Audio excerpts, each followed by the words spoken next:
Bonjour à tous, bienvenue les atypiques. Aujourd'hui je voudrais répondre à la question, je suis un adulte à haut potentiel, je suis complètement perdue, je suis en souffrance, je suis pas bien dans mes baskets, je me sens en insécurité, j'ai l'impression de perdre un petit peu mon équilibre. J'ai envie de me faire accompagner, peut-être de manière thérapeutique, peut-être pas, et je sais pas du tout par où commencer. Donc je vais vous donner quelques pistes de réflexion à ce sujet. Déjà vous rappeler que ce n'est pas parce que je suis à haut potentiel intellectuel que j'ai plus de chances que quelqu'un d'autre de vivre une période de difficulté.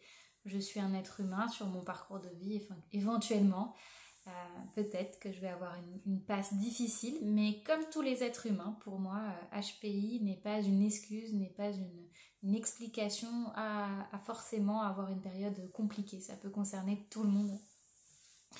Ce que j'ai remarqué, c'est que peut-être ce qui est le plus efficace, je l'ai remarqué sur l'ensemble des personnes que j'accompagne, si on est en grande difficulté, c'est de mener un double travail thérapeutique qui va se faire à la fois sur la tête et à la fois sur le corps. Je vais vous expliquer pourquoi.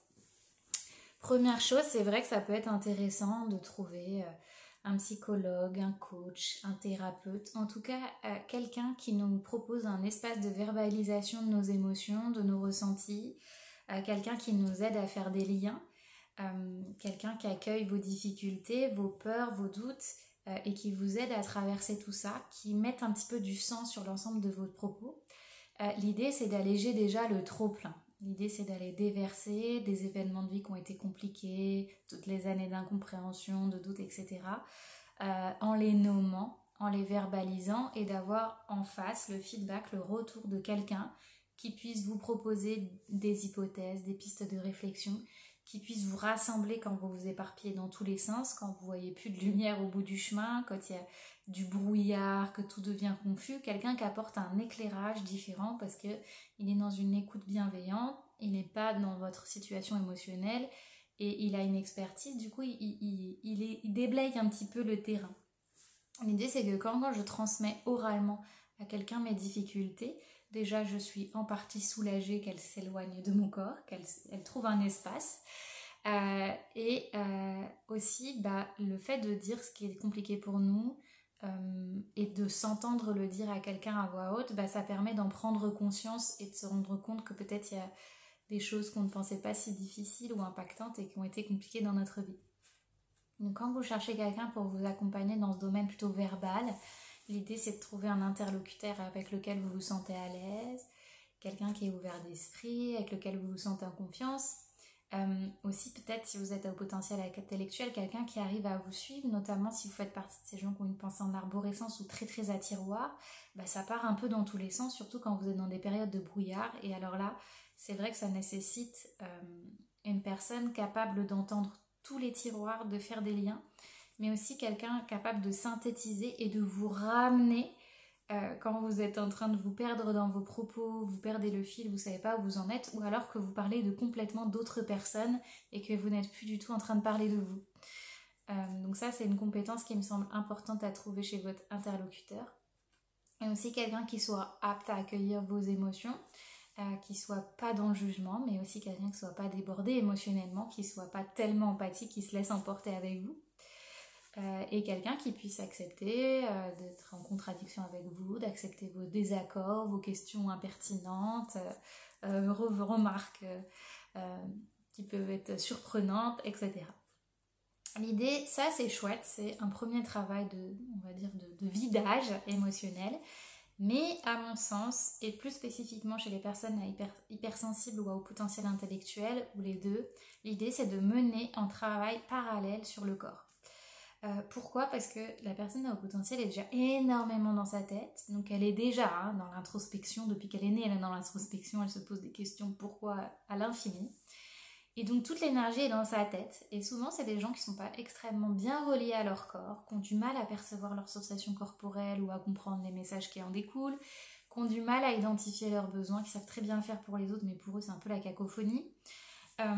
Et du coup à un moment je trouve que dans le travail thérapeutique il faut vite raccrocher le corps, et à mon sens là l'idée c'est de trouver un thérapeute donc, qui est dans une approche psychocorporel. Déjà, votre corps il va être super content, parce que c'est une manière de dire quand on s'inscrit à un rendez-vous qui va s'occuper de notre corps, de dire à mon corps, oh en fait je t'ai pas totalement oublié, je sais trop décoder au quotidien, j'ai pas le manuel, mais j'ai pris rendez-vous chez l'ostéopathe, j'ai pris rendez-vous chez le sophrologue, et donc tu vois, je t'ai pas mis complètement de côté, et en général le corps est très content de ça.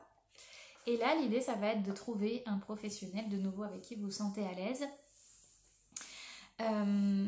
Et là l'étendue elle est très très large. Alors on peut aller sur différentes pratiques, évidemment je vais en oublier, je ne vais pas toutes les citer, je vous dis ce qui me vient spontanément et qui peut être bénéfique pour vous. Ça peut être la naturopathie, l'ostéopathie, shiatsu, reiki, l'hypnose, l'acupuncture, la sophro, énergétique, magnétiseur, relaxation, méditation, yoga, peu importe la méthode qui vous parle, l'idée c'est de choisir une approche qui, vous avez l'intuition, vous dites ah ça peut peut-être me plaire.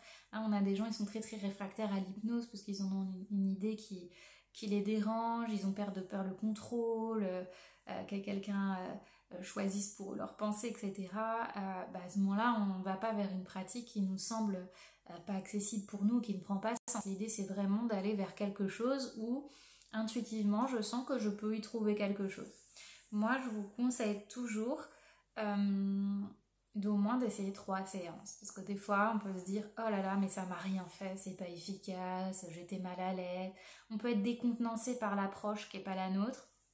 Donc je vous conseille de faire 3 séances, sauf si évidemment vous vous retrouvez face à une personne qui n'est pas dans la compréhension, qui est malveillante, vous vous sentez en insécurité, voire en danger.